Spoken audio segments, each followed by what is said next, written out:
21 मई पूर्व प्रधानमंत्री राजीव गांधी अपने चुनावी अभियान के हिस्से के तौर पर तमिलनाडु की यात्रा कर रहे थे।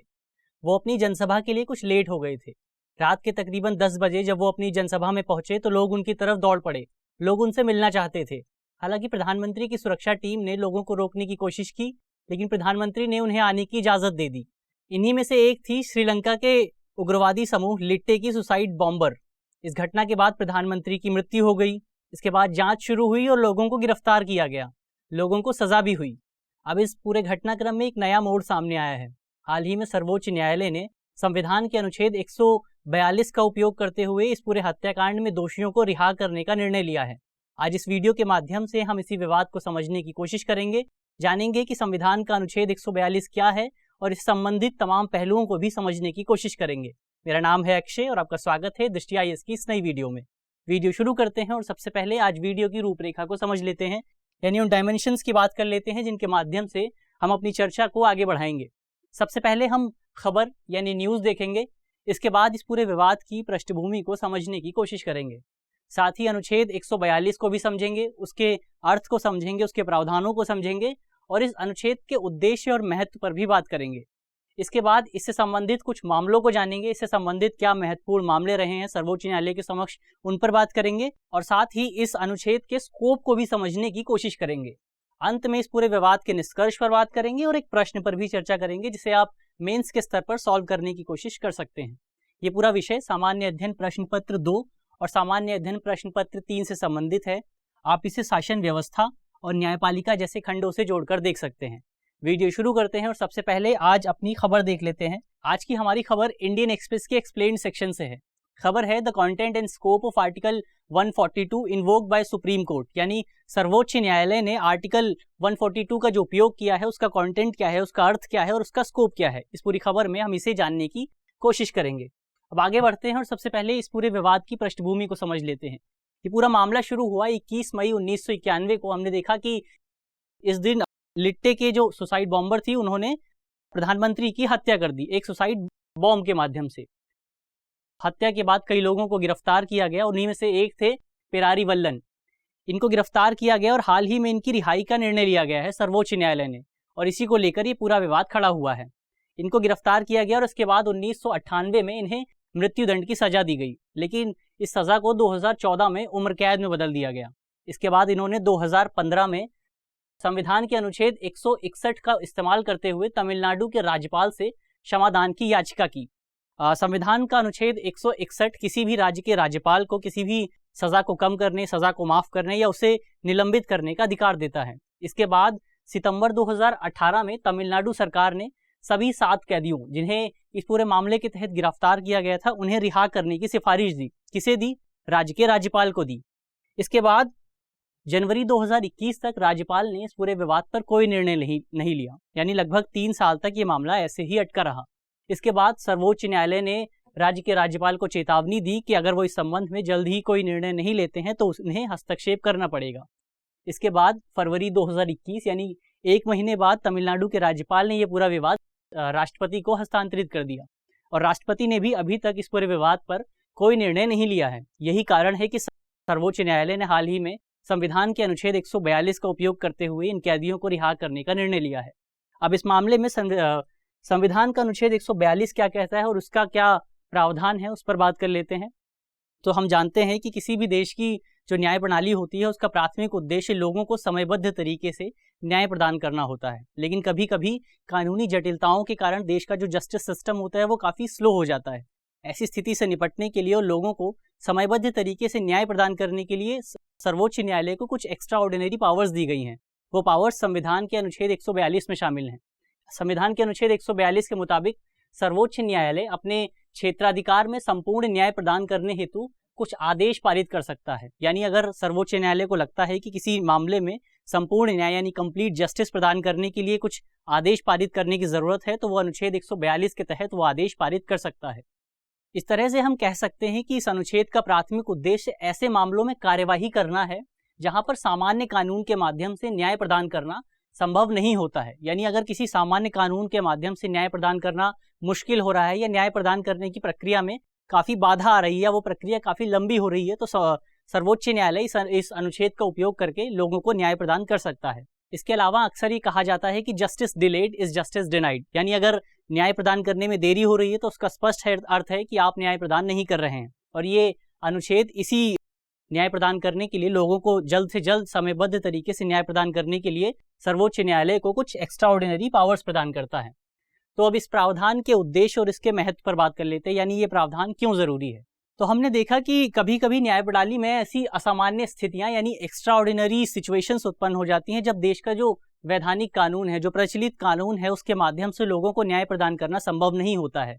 और ऐसी स्थिति से निपटने के लिए कुछ एक्स्ट्राऑर्डिनरी पावर्स की जरूरत होती है और संविधान का अनुच्छेद 142 सर्वोच्च न्यायालय को यही एक्स्ट्राऑर्डिनरी पावर्स प्रदान करता है। इस अनुच्छेद को लेकर संविधान सभा में भी इस पूरे अनुच्छेद को लेकर काफी वाद विवाद हुआ था। इस पूरे अनुच्छेद पर बोलते हुए ठाकुरदास भार्गव, जो कि संविधान सभा के एक सदस्य थे, उन्होंने बोला था कि नैसर्गिक न्याय यानी नेचुरल जस्टिस सबसे महत्वपूर्ण है और सर्वोच्च न्यायालय कानून प्रणाली में सबसे ऊपर होगा।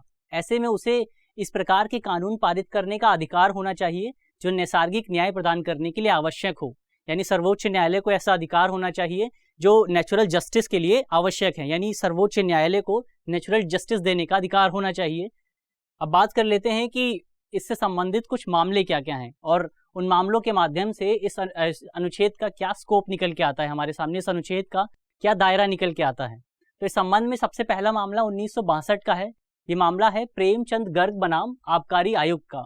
इस मामले में सर्वोच्च न्यायालय द्वारा अनुच्छेद के उपयोग संबंधी कुछ सीमाएं निर्धारित की गई थी, यानी सर्वोच्च न्यायालय ने यह डिसाइड किया था कि इस पूरे अनुच्छेद का उपयोग किस तरह से किया जा सकता है। सर्वोच्च न्यायालय ने अपने निर्णय में कहा था कि अनुच्छेद 142 के तहत जो भी आदेश जारी किए जाएंगे वो आदेश न केवल मौलिक अधिकारों के अनुरूप होने चाहिए बल्कि वो आदेश प्रासंगिक वैधानिक कानूनों के भी अनुरूप होने चाहिए।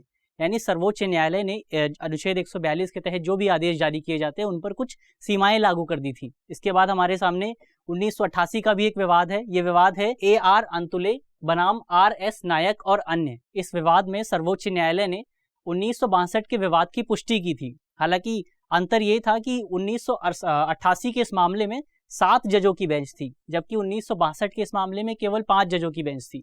तो इस लिहाज से ये मामला 7 जजों की बेंच का था, एक बड़ी जज की बेंच का था।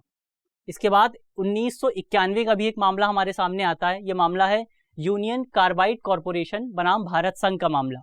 ये मामला भोपाल गैस त्रासदी से संबंधित था। भोपाल गैस त्रासदी 1984 में हुई थी और इसमें हजारों लोगों की मौत हुई थी। लेकिन 1984 में इस त्रासदी के बाद 1991 तक इस पूरी त्रासदी को लेकर कोई भी बड़ा निर्णय नहीं आया। इसके बाद 1991 में सर्वोच्च न्यायालय ने हस्तक्षेप करने का डिसीजन लिया। सर्वोच्च न्यायालय ने संविधान के अनुच्छेद 142 का उपयोग करते हुए जो कंपनी इसमें दोषी थी उस कंपनी को $470 मिलियन का भुगतान करने का आदेश दिया। इसके अलावा सर्वोच्च न्यायालय ने अनुच्छेद 142 के दायरे को और ज्यादा बढ़ाने का भी निर्णय लिया। सर्वोच्च न्यायालय के निर्णय के मुताबिक किसी भी सामान्य कानून के तहत दी गई सीमाएं अनुच्छेद 142 पर लागू नहीं होंगी। यानी अगर देश में कोई भी प्रचलित सामान्य कानून है, उसमें किसी काम को लेकर कुछ सीमाएं दी गई हैं, तो वो अनुच्छेद 142 के तहत जो भी आदेश जारी किए जाएंगे उन पर लागू नहीं होगी, क्योंकि अगर ये सीमाएं उन पर भी लागू होंगी तो इसका ये मतलब होगा कि देश के जो सामान्य कानून है वो संविधान के प्रावधानों को ओवरराइड कर रहे हैं। तो इस तरह से इस पूरे विवाद में सर्वोच्च न्यायालय ने इस पूरे मसले को लेकर एक ब्रॉडर व्यू अपनाया था। इसके बाद एक और पूरा मामला है जो हमारे सामने आया और वो भी काफी महत्वपूर्ण माना गया। ये मामला है 1998 का मामला। ये मामला था सुप्रीम कोर्ट बार एसोसिएशन बनाम भारत संघ। इस मामले में सर्वोच्च न्यायालय ने इस पूरे विवाद में एक संकीर्ण दृष्टिकोण अपनाया और सर्वोच्च न्यायालय ने अपने निर्णय में कहा कि अनुच्छेद 142 पूरक प्रकृति का है, यानी कॉम्प्लीमेंट्री नेचर का है। सर्वोच्च न्यायालय ने अपने निर्णय में कहा कि मूल कानून को प्रतिस्थापित नहीं किया जा सकता, यानी सुप्रीम कोर्ट द्वारा जो भी आदेश जारी किया जाएगा वो मूल कानून को प्रतिस्थापित नहीं कर सकता। तो इस तरह से हम कह सकते हैं कि सर्वोच्च न्यायालय ने एक बहुत ही संकीर्ण दृष्टिकोण अपनाया। इसके बाद कुछ अन्य मामले भी हैं जो अनुच्छेद 142 के संबंध में काफी महत्वपूर्ण हो जाते हैं। इसमें तमिलनाडु राज्य बनाम ए बालू का मामला भी काफी महत्वपूर्ण है। इस मामले में सर्वोच्च न्यायालय ने जो भी देश के नेशनल हाईवेज हैं और स्टेट हाईवेज हैं उनके 500 मीटर के दायरे में शराब को प्रतिबंधित कर दिया था, शराब की बिक्री पर प्रतिबंध लगा दिया था। इसके अलावा अयोध्या विवाद में भी सर्वोच्च न्यायालय ने संविधान के अनुच्छेद 142 का उपयोग किया था और जो मस्जिद पक्ष था उसे केंद्र सरकार को यह आदेश दिया गया था कि मस्जिद पक्ष को मस्जिद निर्माण के लिए 5 एकड़ जमीन प्रदान की जाए। तो इस तरह से सर्वोच्च न्यायालय समय समय पर इस तरह के महत्वपूर्ण मामलों में संविधान के अनुच्छेद 142 का उपयोग करता रहा है। अब निष्कर्ष के तौर पर हम क्या कह सकते हैं? निष्कर्ष के तौर पर हम कह सकते हैं कि भारतीय न्याय प्रणाली में सर्वोच्च न्यायालय को सबसे महत्वपूर्ण स्थान दिया गया है। भारतीय संविधान में सर्वोच्च न्यायालय को मौलिक अधिकारों के गारंटर के रूप में संबोधित किया गया है। ऐसे में कुछ असाधारण शक्तियों की जरूरत है उसे, ताकि जो भी एक्स्ट्रा ऑर्डिनरी सिचुएशंस उत्पन्न होती हैं संविधान को लेकर, कानूनों को लेकर, उनसे निपटा जा सके। लेकिन ये जरूरी है कि इन एक्स्ट्रा ऑर्डिनरी पावर्स का ज्यादा उपयोग ना किया जाए, क्योंकि ये देश की सामान्य कानून प्रक्रिया को बाधित कर सकता है। इसके अलावा ये भी जरूरी है कि अनुच्छेद 142 का उपयोग जिस तरह भी किया जाए उसमें सहानुभूति का पक्ष ना शामिल हो, यानी वो इस अनुच्छेद का उपयोग केवल सहानुभूति के आधार पर ना किया जाए, बल्कि इस अनुच्छेद का उपयोग कुछ मजबूत और ठोस कारणों के आधार पर किया जाए। यानी जब भी सर्वोच्च न्यायालय संविधान के अनुच्छेद 141 के तहत कोई भी आदेश जारी करे तो उसके पास कुछ मजबूत रीजंस होने चाहिए, कुछ ठोस कारण होने चाहिए। तो ये तो हुआ इस पूरे विवाद का विश्लेषण। निष्कर्ष। अब एक प्रश्न की बात कर लेते हैं। प्रश्न मेंस का है और आप इसे 250 शब्दों में लिखने की कोशिश कर सकते हैं।